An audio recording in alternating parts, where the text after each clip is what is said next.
That's a good question. Fred Sanford versus George Jefferson. Of the businessmen, who did you relate to? Now, Fred's junkyard, Sanford Arms was always a trip because Fred was always trying to hustle in the junkyard and his business and, him and Lamont and the truck and always was trying to hustle a deal and going to different places and what have you. So he always had something going on.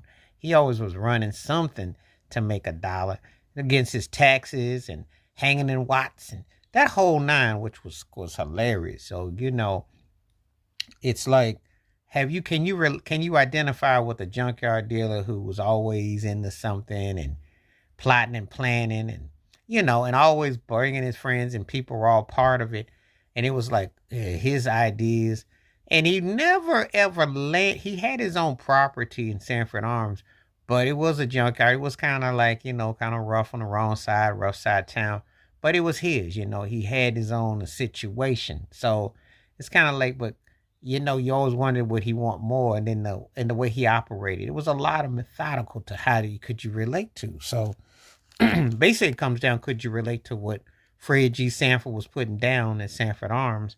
And he would always talk about his empire. He was something else. It was always something they were into, but always enough to keep it afloat. He'd have the renters.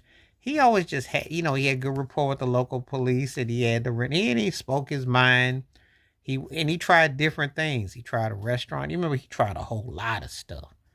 Fred was trying to get in the entertainment business. Fred was always going against some shady folks and characters. So there was a lot going on with that. But could you relate to him? I mean, that's just hypothetical. Could you relate to him? I mean, that's just what it comes down to. Could you relate to his character?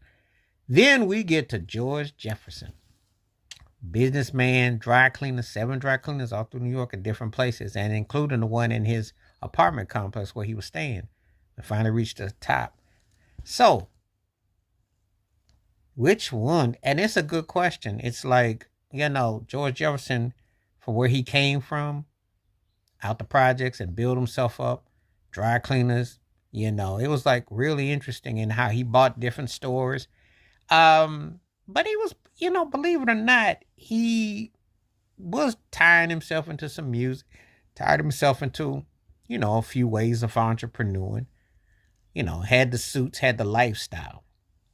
Interestingly, they both fit each criteria. They each fit what they were doing, they each kind of like balanced it out where it was, complementary to where they were. So what you saw in one is